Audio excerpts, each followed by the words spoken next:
Hello everybody and welcome back to my channel. My name is Jay and today I am doing a reaction video to a new ASMR. This is his first video. He has two on his channel. One's ASMR and one is some music. A metal composition. This is ASMR Metal Man. This is Gary the Gray ASMR son, and we are gonna check out his first ASMR video. I subscribed to his channel yesterday. He found one of my latest video for my reaction to Constantine, the DC animation. So let's do this. Let's do a reaction to his video called Beginning of Music Fans Journey ASMR Show and Tell. Let's do this. Here we go.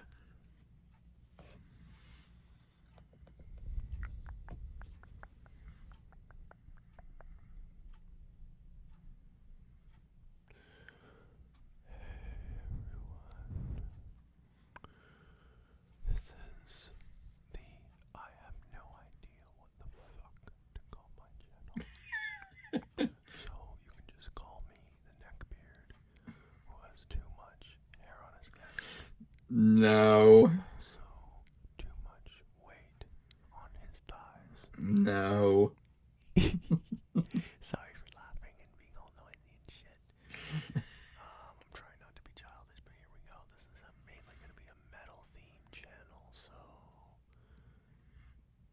But as many of you know, a metalhead's journey has to start somewhere. It has to start with the journey of music in general. So where did my music journey start? Well, in order to understand the present, we need to go back to the past, and that past starts with 3 Days Grace 1X. Okay. This is their second studio album. It was released in 2006. I was correct. And by the time I was around 8 or 9, I was going through, living through a blended family on both sides. So I had an MP3 player. Yeah, we had MP3 players back then. Isn't that wild? Anyway, when I was 9, I would jam to a lot of the songs on these albums. In fact, by the end of it, I knew every single song on this album except for the bonus track called 1X. So the track list, if you're curious, is It's All Over, number 1, 2, Pain, 3, Animal I Have Become, 4, Never Too Late, 5, On My Own, 6, Riot, 7, Get Out Alive, 8, Let It Die, 9, Over and Over Again, 10, Time of Dying, 11, Gone Forever, and 12, 1X. So yeah, that's the track listing, and every single one of these songs I absolutely loved, but I couldn't really put my finger on the album. Like, I didn't really know, oh, this song is from 1X or whatever. But years later, when I was 14 and going through a rough time, I picked up this album and wow, I was blown away. Oh my god, I really love all these tracks, you know? And seriously, and the song that specifically spoke to me on this album was Never Too Late, because as a 14-year-old who was very depressed at the time, going through self-harm, going through unrequited love, I was in love with someone who didn't feel the same. Ooh. And I was feeling oftentimes not the greatest, let's just say. The song really spoke to me again as well, because the song is about the perspective of a loved one whose wife, I believe, is going through a mental breakdown. And that's what was happening around me. A lot of my friends at the time when I was 14 were going through some really horrible shit. And it made me feel horrible because I couldn't do anything to help them. We were all kind of each other's therapists, but yeah, this album represents, this is a dark album too, and it represents a dark time in my life. One Last Look.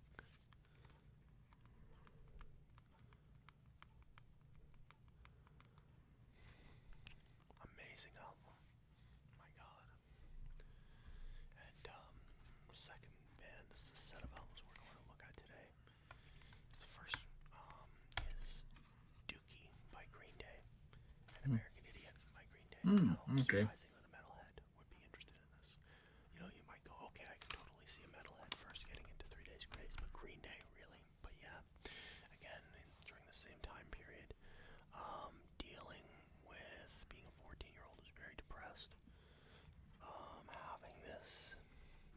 as an outlet was very nice. And I love Dookie. It's a solid album. It's got great tracks like Burnout, Having a Blast, Chump, Longview, Welcome to Paradise, Pulling Teeth, Basket Case, She, Sassafras Roots, When I Come Around, Coming Clean, Eminence Sleepus, In the End, FOD, which the track actually stands for Fuck Off and Die. This sounds like my kind of track. Because of all the swearing, you know?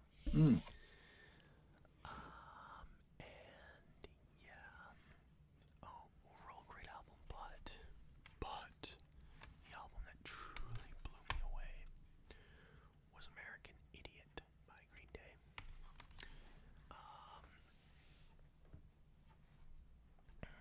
Man, oh man, oh man.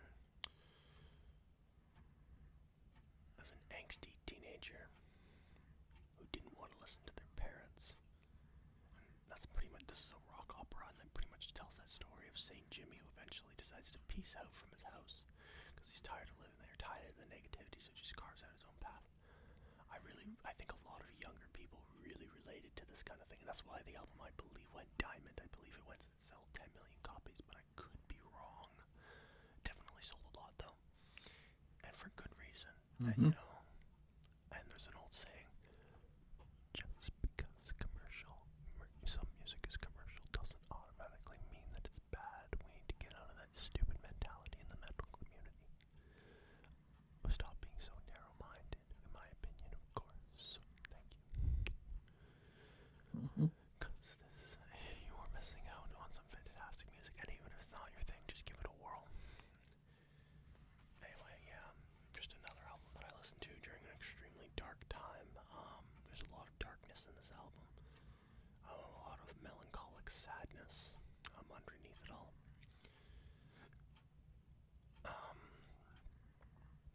And yeah, that's just, it is what it is.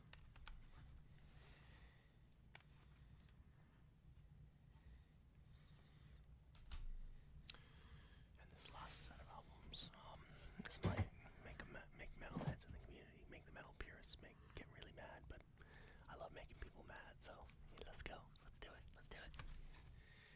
This is Nevermind by Nirvana. In Utero by Nirvana. Okay. Now, so here was the story. I watched the music video for Smells Like Teen Spirit, and I really liked the song. I thought it was jamming, just rocking, right? So I go and pick up the album, and you know, at first I thought, okay, this is okay. There's some decent tracks on here, but I wasn't too into it at first. But then the album grew on me, and I slowly started to love tracks beyond the singles. So obviously, I loved, you know, Smells Like Teen Spirit, In Bloom, Come As You Are, Lithium.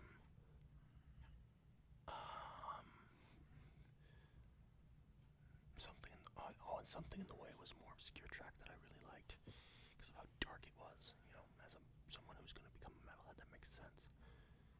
But as I started to listen to the album, I started to like more and more tracks, like Breed, like Polly, like Territorial Pissings, like especially Drain You, and Kurt Cobain would agree with me.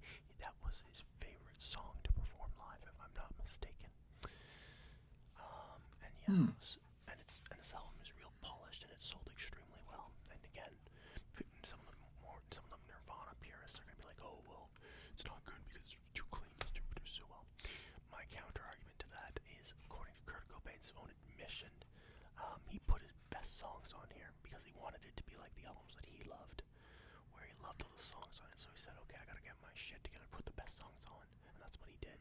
So I think that pretty much means that by Kurt Cobain's own admission, Nevermind is the best Nirvana album.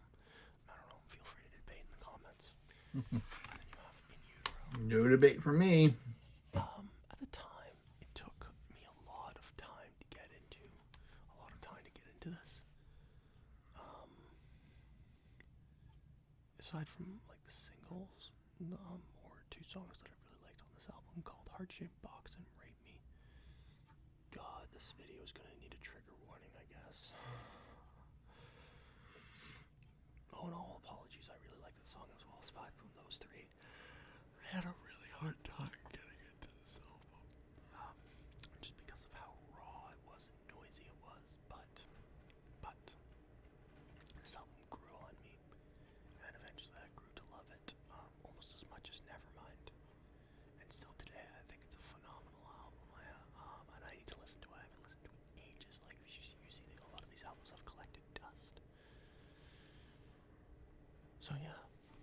this is the beginning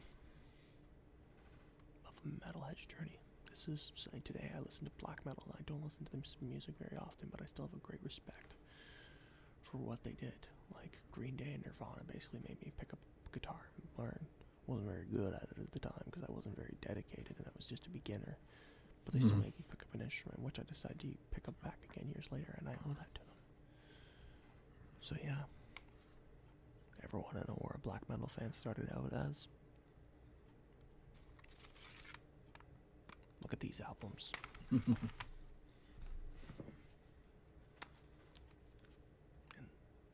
these albums.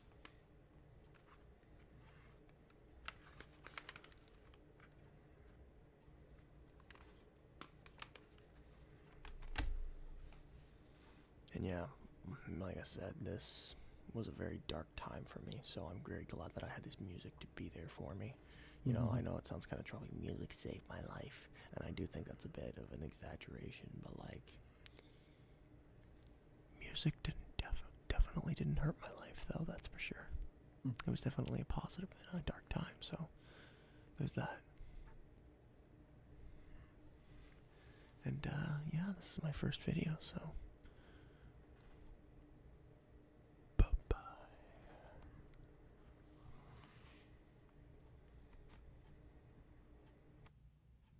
And that was really good. He was very good. I like his whispering. I like when he went towards the end. He went to a soft-spoken voice. He talked about his albums. He went through a dark time, which we all went through dark times. Got some good choices. Now, if I would make one suggestion, is that when for music, if he's interested in music, I don't know if he has Spotify or not, but there's one I would suggest. I don't know how he would like it. It's metal. You could say it's metal. We're rocking metal together. I don't know if he heard this one. If he has Spotify, or look it up on YouTube. Mick Gordon. If you know, I don't know if he's into video games or not. He did some. He's basically from Doom. We know he's music from Doom and others. So if you want some good music, it's not singing. It's Doom. It's more instrument and guitar. You'll like it. I don't know if you've heard it or not, but I'm just saying. But this is really good, very relaxing. Before I forget, let me do this real quick.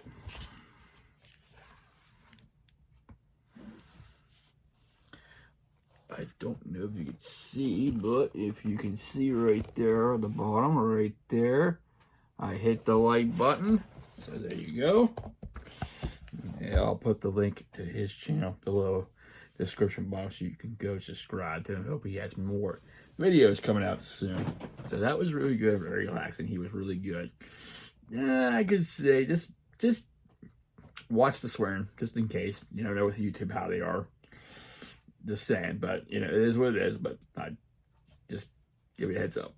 Anyway, if you like my reaction to some more Metal Man, hit the like button, subscribe. Also, check out his channel. Like I said, it'll be in the description box below. 2 videos right now, but hopefully he has more content coming soon. Anyway, I hope you have a safe and wonderful Monday. Gonna be Tuesday soon where I just did this. So take care, stay safe, stay humble, and be a blessing.